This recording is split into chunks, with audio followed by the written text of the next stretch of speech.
Hey, this is John Fouché. I am the founder of Gospel Enneagram and the president of People Launching, which is a organization, nonprofit that we help launch people into God's vision for their life. And we build character and help launch causes, be that a church plant or nonprofit. A lot of our work, half of our work is charitable, to where we're really helping to launch these things in really difficult areas. And half of our work is paid as a fee for service for clients, business owners, and for individuals looking for clarity on where to go with their life, their calling, and their organization, or some division of that. We started the Enneagram, Gospel Enneagram, years ago because we just saw a need for ourselves to really get into with our clients character related issues and make sure we're not just we want to be holistically changed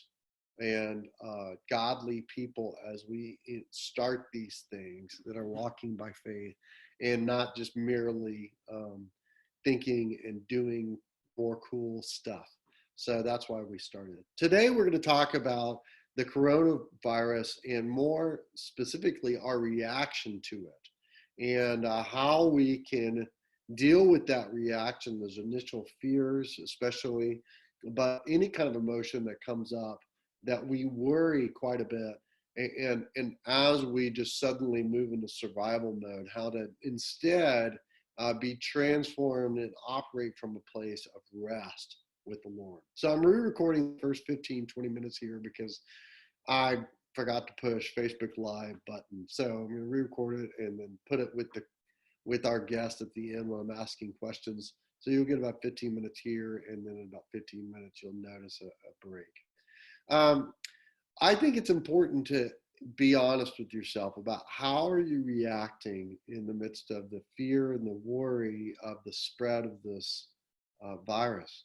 We're obviously doing a lot of things like social distancing at this point in time in order to minimize the spread or at least slow it, so that our healthcare system is able to handle what is probably what our bodies are not used to fighting and what we'll need help with.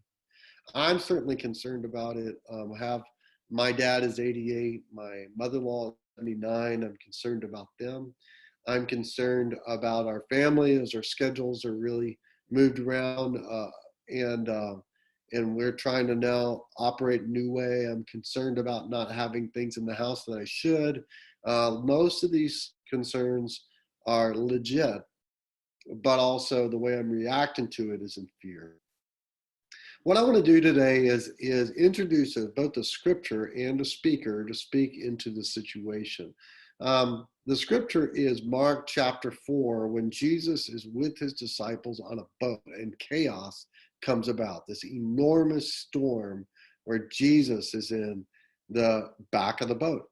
And the way I want to introduce it to you is to show you Rembrandt's painting of this. This is a painting by Rembrandt that really nobody knows where it is today.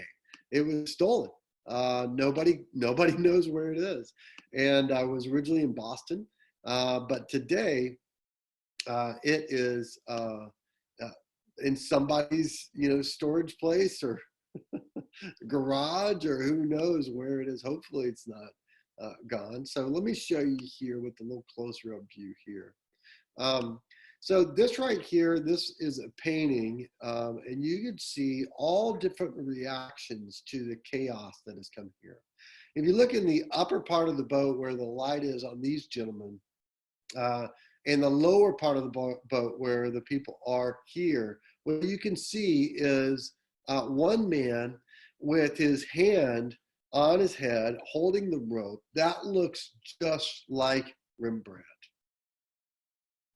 And it's as if he's asking us, what's your reaction to the chaos of these circumstances?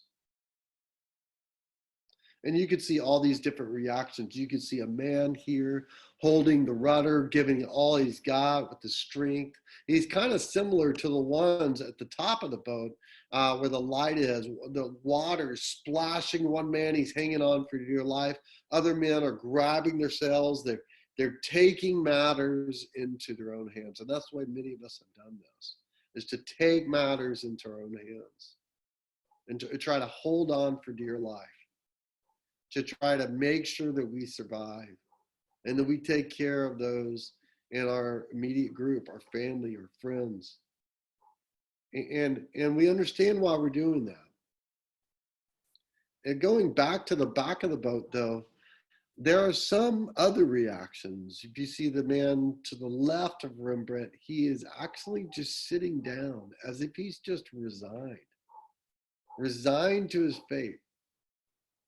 Other man here at the top, he seems extremely scared. One man is waking Jesus up, like grabbing him, and the other man is reasoning with him. Many times we can have that reaction in chaos as we're just angry at God, or we're starting to use our intellect, like how could you be a sovereign God and sleep at a time like this? Of course, if you look at the bottom here, there's a man that is sick, which reminds me very much of what we're dealing with the coronavirus. He is literally just losing his insides over the edge of the boat. Jesus is waking up, and it's almost, he has that facial expression of like, what? What's the problem? And he's listening to the reasoning, and he doesn't seem very convinced. There is a man at the bottom between Rembrandt and Jesus and the man reasoning, and above the man that is sick, that is kneeling, that is surrendered, that is trusting, that has faith. And he's in the darkest place, and yet he is the one that seems to be applying very much what the scriptures are telling us to do. Let me read you this passage. It says in Mark chapter 4:37, and great windstorm arose, and the waves were breaking into the boat, so that the boat was already filling, that he was in the stern, asleep on the cushion. And they woke him and they said to him, Teacher, do you not care that we are perishing? And a lot of times we have that reaction. How could a sovereign God sit alone, quietly, in a time like this? And it's an honest question. It's an honest question that he asks us. And I don't think you should feel ashamed for asking that question by any means. It's an honest question. Now, obviously, you can look at this, though, and you can see that even today we're going to this passage. It taught them a lesson. It taught us a lesson. It taught us a lesson more about our beliefs than it was necessarily only about the physical. It really brought us to ourselves.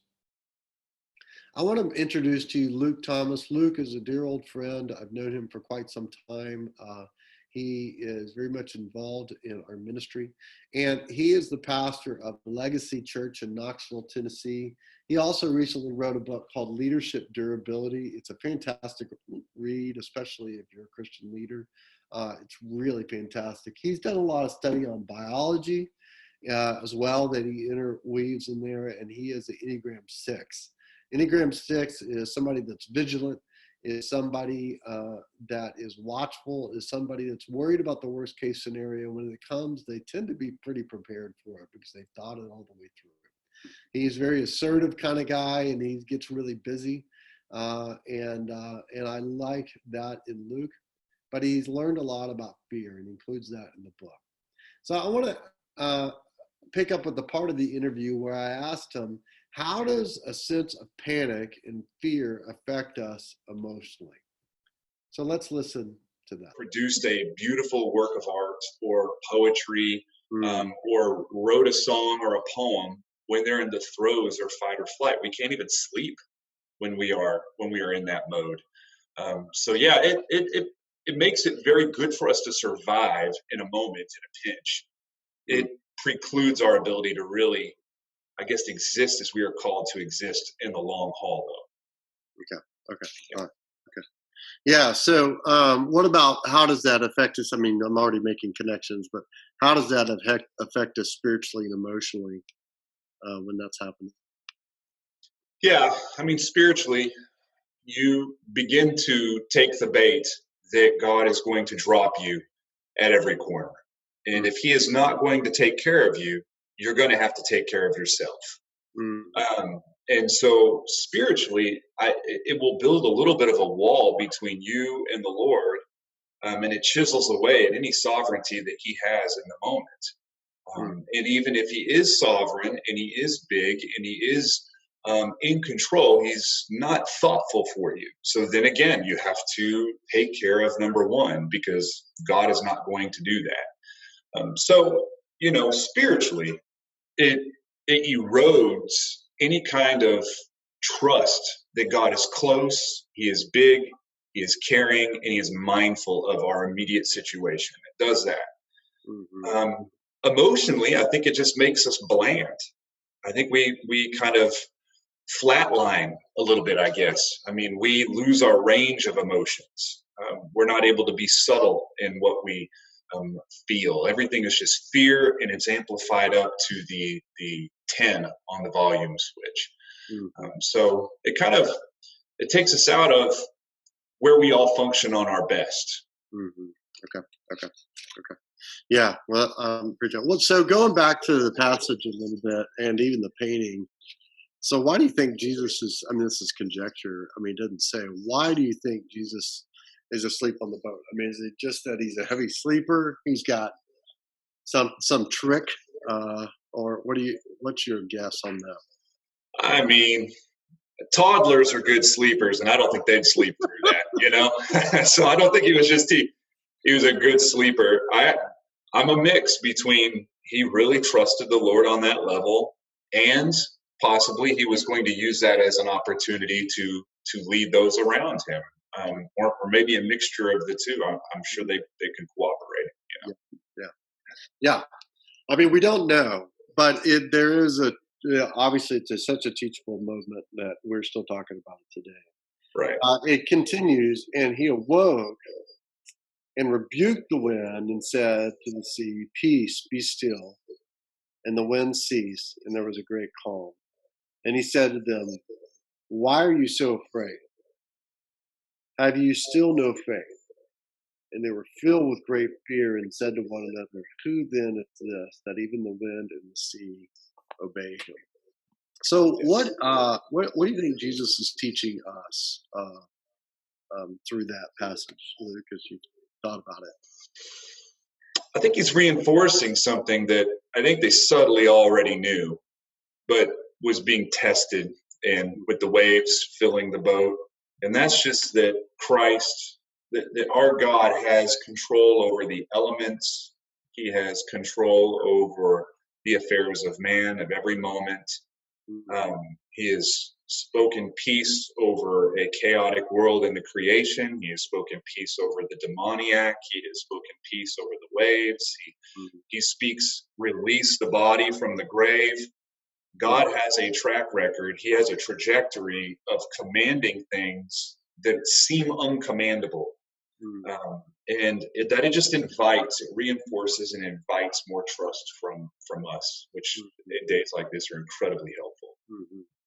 Yeah, and I think about. I mean, if is that Jesus as a creator with the whole Godhead has the ability to can at any point step in with their authority. There's always difficult issues to be able to really understand, of course, every issue and any issue. Why would Jesus get them in that place in the first place or put them in danger? Certainly to teach them a lesson, certainly to teach them about what is true peace in the midst of chaos and tough circumstances. It's certainly part of the lesson for us today. As I was going through just fearful of things, I was really leaning more into the way the world works as every man for himself, instead of uh, growing towards saying, okay, I don't understand it all, but I know you're in charge. Yeah. Yeah. And Is there anything else, I mean, you would encourage us with at this time that comes to mind as we're talking about this? Another thing that comes to my mind is whenever whenever we are able, people that are, I guess, built like me in moments like fear like this, there can be a tremor, an aftershock, I guess, of shame Hmm. that comes on because we did not trust the Lord and we prepared, and then we trusted in our preparation instead of just preparing and trusting in the Lord. Hmm. There could be a wave of shame that comes over. Yeah. Um, and so, to really contend with that, and to be able to look at that shame and say that God loves us so much that we can leave that shame at the foot of the cross just as much as we can any of our misbehaviors. And so, I think that's been helpful for me as well. Hmm. Yeah, I think so too. So I want to just invite anybody to type out on chat or to unmute themselves with a question for myself or Luke. We're just obviously introducing a subject. In a minute, I'm going to give you a resource um, to help you just this week kind of go and rely on the peace of Christ and in the midst of that and help you kind of examine things. Any questions at all that comes to mind?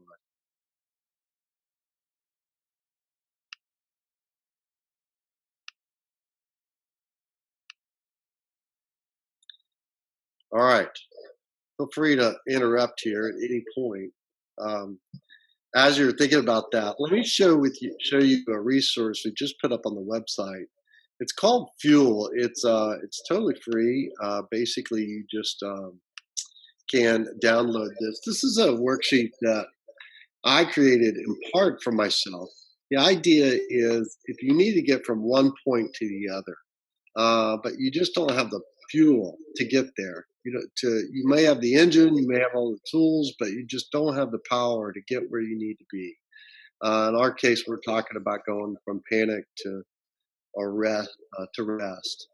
Um, the idea of fuel is what very much helps you get there. It helps you slow down, reflect on what you're feeling, what you're believing in that moment, look past the panic, calm down, look past the feelings of being or scared, and are able to really focus a little bit more specifically on um, on how we are to what's really driving us at the moment. And we use it with the Enneagram type, but these are wide open questions. You can do it without that. If you know your Enneagram style or type, it's going to really help you identify some of these as well. But you want to even be more specific than what you would do talk or on yourself. You want to nail down to what's really driving you this moment. It helps you then examine what are lies that you're believing. Like I got to take matters in my own hands uh, because God is not on the throne, and to uproot those and to exalt Christ instead, and really recenter yourself. So, fuel stands for feel, uproot, exalt, and love. And this is just a one pager that you could just ask yourself: what am I thinking, or feeling in this situation? What's the heart of my reaction? Uproot, what are the desires, fears, or lies that I believe that are driving my reaction in this situation? You write out a prayer of confession. Exalt, reflect on the truths of the gospel in your life and your situation. Write a prayer of gratitude to God. Pause and rest in his love and presence. This is really important. And then love, what have I learned that will help me love unconditionally and live authentically before God and others? A lot of times what we do is we try to go straight from feel to love, and it doesn't work as well. We can try to willpower our way out of panic in order to just care for somebody else or beat ourselves up that we're being self-righteous when we shouldn't be self-righteous. But really, what we need to be doing is looking at the base, looking at the heart of the reactions in our functional belief system at this time in order to really make this turn well. You honestly have to lean into these feelings or into these concerns in order for you to address it with the Lord. Those feelings or concerns, whatever they are, of taking matters in your own hands, of fighting or whatever, being scared or resigned, those are opportunities for communions with God every day. And this is just a simple set of questions that you can ask yourself. Now, Luke, if you got a second, Yeah. let me ask you, like a lot of times when we physiologically slow down from a place of fear, what's happening to us in those moments that helps us start to process through what's really driving a reaction before we just go and try to love somebody? What's happening with that? You're talking about biologically? Yeah, biologically. I mean, if you can get to a place of rest, then I think it does a number of things. I mean, if you don't have the cortisol that is coursing so high that has you in this high execution mode, then you're able to think a little bit differently. You're able to take a deep breath. I mean, you'll notice that if you're stressed out, you're typically mouth breathing, you know? So just by being calm, you'll notice your body changes. You can breathe diaphragmatically, you can breathe through your nose, your heart rate is dropped. I mean, when I work with other leaders who are on the edge of burning out, their resting heart rate, even when they're sleeping, is up close to 70, which is way too high. And so your body's not even prepared, even after you wake up, to even think that much more clearly. It does take a while for that level of rest to come. But when it does come, I just think it clears, from what I can tell, and especially in the research, your brain is able to even think at a very different level. You're able to process things. What you have read the day before is actually networked in with the stuff that you already knew because you were able to sleep, because you were able to rest. So it starts to snowball. And then I think it helps specifically enable you to think about others. When I am rested, think about my neighbors, right? So I live in an HOA with 88 other homes, and I'm the youngest person in the entire HOA, right?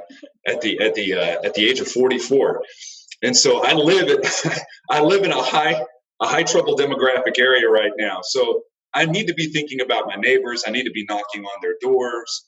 I need to be interacting with them. I cannot do that if I'm counting how many bags of rice and beans I've got upstairs and doing the math and trying to figure out if we have everything we need and trying to figure out if I've got everything I need, if this goes 3 months, 4 months, and then if I don't, and then another scenario, and then another scenario. You can't think of anyone else around you. You can't think sacrificially. You can't serve because you're not free to. You're not done taking care of yourself yet. So as you find that rest and as you find that stillness and that peace, it does enable you to think more as a missionary and a little bit less of a survivor. Does that make sense? Yeah, totally. Yeah. It does make a lot of sense, and for us to be able to really focus on serving others, it's really important to calm yourself down first. And more importantly, to fill yourself up with the love of God so that you've got something to give that is truly inside out. Bob Brennan just pointed this out, and this is brilliant. Psalm 107, 23 through 32. He said, could this be a prophetic foretelling of what Jesus did in that boat? It certainly could.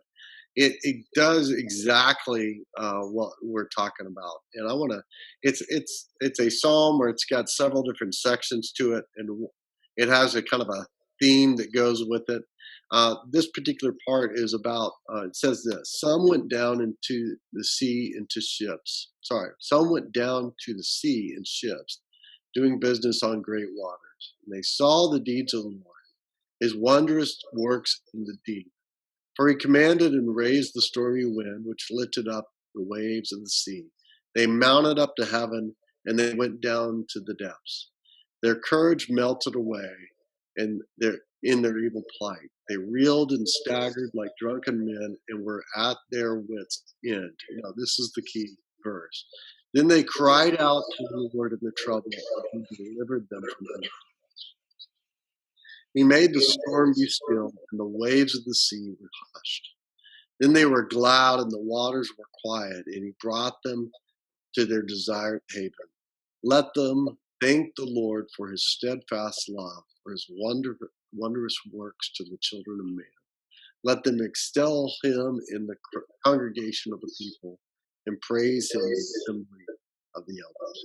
So that's a structure here that right in the middle is the key verse. And the key verse is, then they cried out to the Lord in their trouble, and he delivered them from their distress. And so this week, I want to challenge you as we wrap up here to really cry out to the Lord, to use these times where there is just some times of where your adrenaline is pumping, where anxiety is high, and stop and say, okay, this is a moment to cry out to the Lord. This is the time for communion.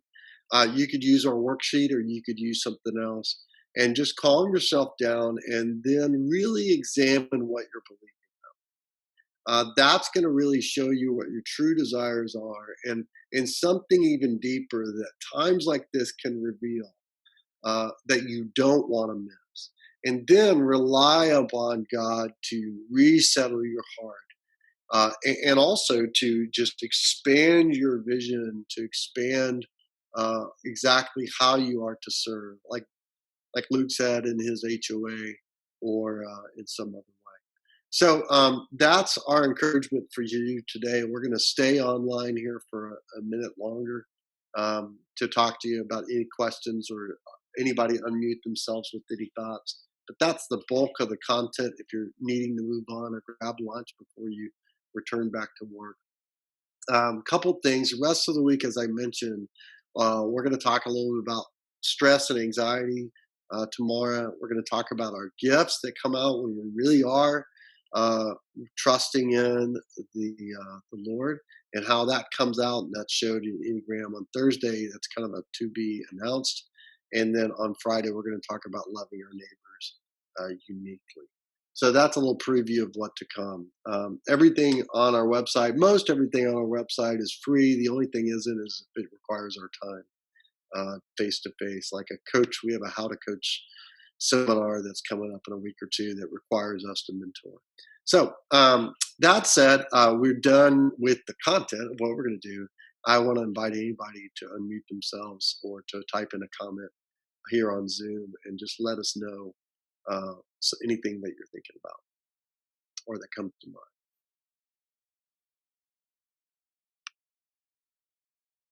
Thanks, Amanda. Appreciate you doing that. It's good to hear from you.